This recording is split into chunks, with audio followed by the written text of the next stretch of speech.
सूर्य की रोशनी से साफ होगा प्रदूषित पानी। जी हाँ, वैज्ञानिकों ने एक ऐसी तकनीक विकसित करने की दिशा में बड़ी सफलता हासिल की है, जिसमें सूर्य की प्राकृतिक रोशनी की मदद से पानी में मौजूद खतरनाक प्रदूषकों को खत्म किया जा सकेगा। खास बात यह है कि इस तकनीक में किसी महंगे कृत्रिम आर्टिफिशियल प्रकाश स्रोत की जरूरत नहीं होगी। चौधरी चरण सिंह विश्वविद्यालय मेरठ और गुरुकुल कांगड़ी हरिद्वार के वैज्ञानिकों ने मिलकर ऐसे खास नैनोकण विकसित किए हैं, जो सूर्य की रोशनी में सक्रिय होकर पानी में मौजूद औद्योगिक रंगों और एंटीबायोटिक अवशेषों को तोड़ने में सक्षम है। इस शोध में गुरुकुल कांगड़ी हरिद्वार के महेंद्र पाल और चौधरी चरण सिंह विश्वविद्यालय के प्रमुख लेखक पशुपति प्रताल के साथ प्रोफेसर संजीव कुमार शर्मा का महत्वपूर्ण योगदान रहा है। अब आपको आसान भाषा में बताते हैं कि आखिर ये तकनीक काम कैसे करती है। दरअसल कपड़ा, रंग, दवा और दूसरे उद्योगों से निकलने वाले गंदे पानी में कई तरह के रासायनिक प्रदूषक और रंग मौजूद होते हैं। यही पानी अगर बिना उपचार के नदियों, झीलों और भूजल में पहुंच जाए तो जल प्रदूषण बढ़ सकता है। इसका नुकसान जलीय जीवों के साथ साथ इंसानों के स्वास्थ्य पर भी पड़ सकता है। खासकर पानी में मौजूद एंटीबायोटिक अवशेष चिंता का बड़ा कारण है। इनकी वजह से एंटीमाइक्रोबियल रेजिस्टेंस यानी ऐसी स्थिति पैदा हो सकती है जिसमें कुछ संक्रमणों पर एंटीबायोटिक दवाइयां पहले की तरह असर नहीं करती। इसी समस्या के समाधान के लिए वैज्ञानिकों ने टिन ऑक्साइड यानी कि SnO2 के बेहद छोटे छोटे कणों में सेरियम नामक तत्व मिलाकर नए नैनोकण तैयार किए।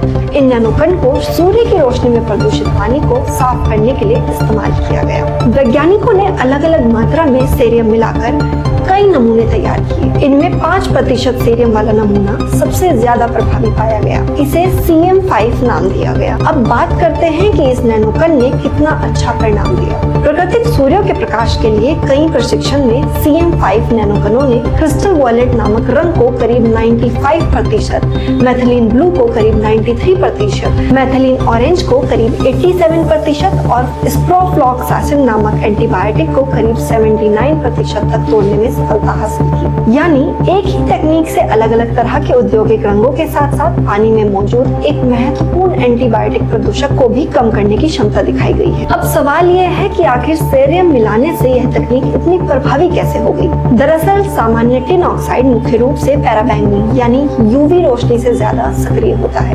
लेकिन सेरियम मिलाने के बाद इसकी संरचना में बड़ा बदलाव आया और यह सूर्य के दिखाई देने वाले प्रकाश का भी बेहतर इस्तेमाल करने लगा। जब सूर्य की रोशनी इन नैनोकण पर पड़ती है तो इनके अंदर ऐसी सक्रिय ऑक्सीजन प्रजातियां बन जाती हैं जो पानी में मौजूद प्रदूषकों के रासायनिक ढांचे को तोड़ने में मदद करती है।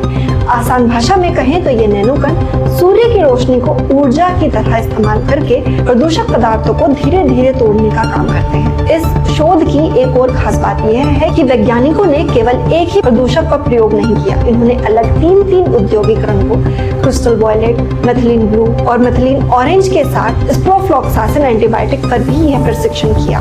इसके अलावा वैज्ञानिकों ने कंप्यूटर आधारित सिंथेटिक गुणों के जरिए भी यह समझने की कोशिश की कि सेरियम मिलाने से नैनोकणों की इलेक्ट्रॉनिक संरचना और प्रकाश को इस्तेमाल करने की क्षमता में किस तरह बदलाव आता है। प्रयोगशाला में मिले परिणाम इन सैद्धांतिक गुणों से भी नैनोकणों को बेहतर क्षमता को समर्थन मिला। इस तकनीक का सबसे बड़ा फायदा यह है कि इसमें किसी महंगे कृत्रिम यानी कि आर्टिफिशियल प्रकाश स्रोत की जरूरत नहीं है। प्राकृतिक सूर्य की रोशनी से इस्तेमाल करके पानी में मौजूद कुछ खतरनाक प्रदूषकों को कम करने की दिशा में यह काम किया जा सकता है। भविष्य में इस तरह की तकनीक का इस्तेमाल कपड़े उद्योग, रंग उद्योग, दवा उद्योग और रासायनिक उद्योगों से निकलने वाले अपशिष्ट जल के उपचार में किया जा सकता है। हालांकि इसे बड़े स्तर पर इस्तेमाल करने से पहले इसके औद्योगिक स्तर पर प्रशिक्षण और वास्तविक परिस्थितियों में प्रभावशीलता का आकलन जरूरी होगा।